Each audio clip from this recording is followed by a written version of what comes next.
देवता रहते थे। उनका नाम वेदप्रिय था। वेदप्रिय प्रतिदिन पार्थिव शिवलिंग बनाकर उसकी पूजा करते थे।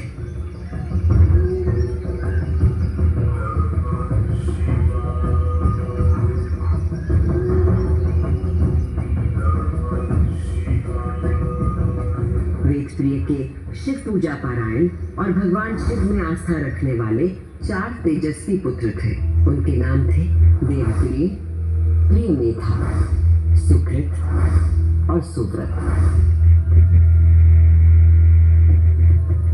चारों सद्गुणों में अपने धार्मिक पिता से कम न थे।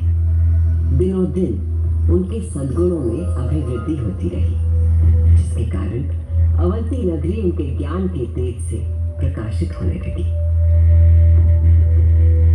उसी समय दूषण नाम का एक असुर प्रजापति ब्रह्मा की उपासना में लगा।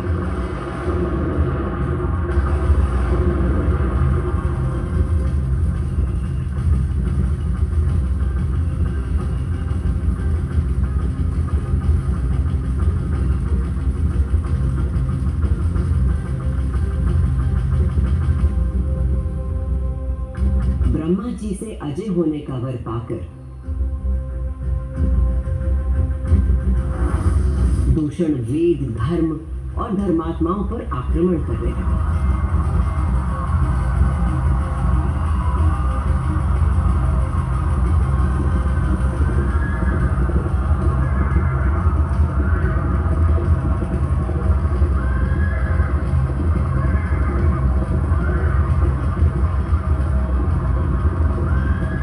अत्याचारों की पराकाष्ठा पर पहुंचते हुए उसने उज्जैनी पर हमला करने का दुस्साहस किया। उज्जैनी में त्राही त्राही मच गई। मेरे दैत्य सेना नायकों, तुम चारों दिशाओं में जाओ और उज्जैनी में जहां कहीं धर्म पर चलने वाला, वेदों का अध्ययन करने वाला दिखाई दे, उसका नाश करो।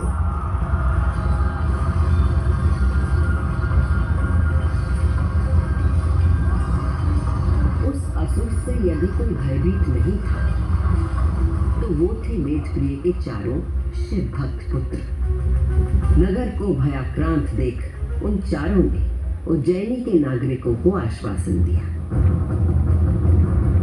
उज्जैनी के नागरिकों, आप सभी अपने भक्तों पर सदा कृपा करने वाले भगवान शंकर पर विश्वास रखें और उनका ध्यान करें। भगवान सबकी रक्षा करेंगे।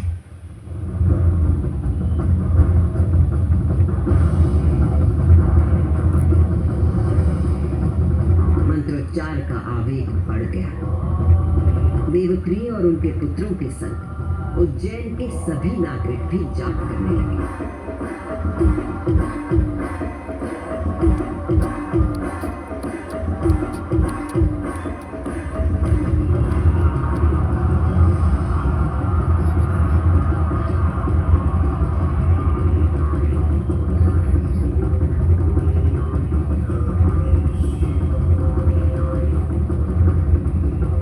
इतने में असुर दूषण अपनी सेना के साथ वहां पहुंच गया और उसने वेदप्रिय के पुत्रों को देख अपने सैनिकों को आज्ञा दी।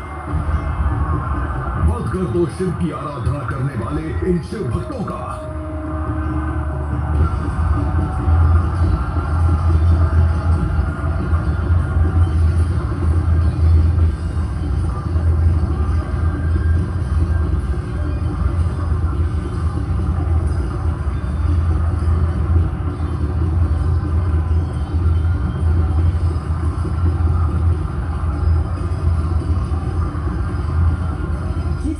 उस दुष्ट असुर दूषण ने उन निर्दोष व्यक्तियों की हत्या का आदेश दिया। उसी क्षण पूजा किए जा रहे पार्थिव शिवलिंग के स्थान पर भयंकर विस्फोट के साथ एक गर्त हो गया और उस गर्त से घोर गर्जना प्रकट हुए महाकाल।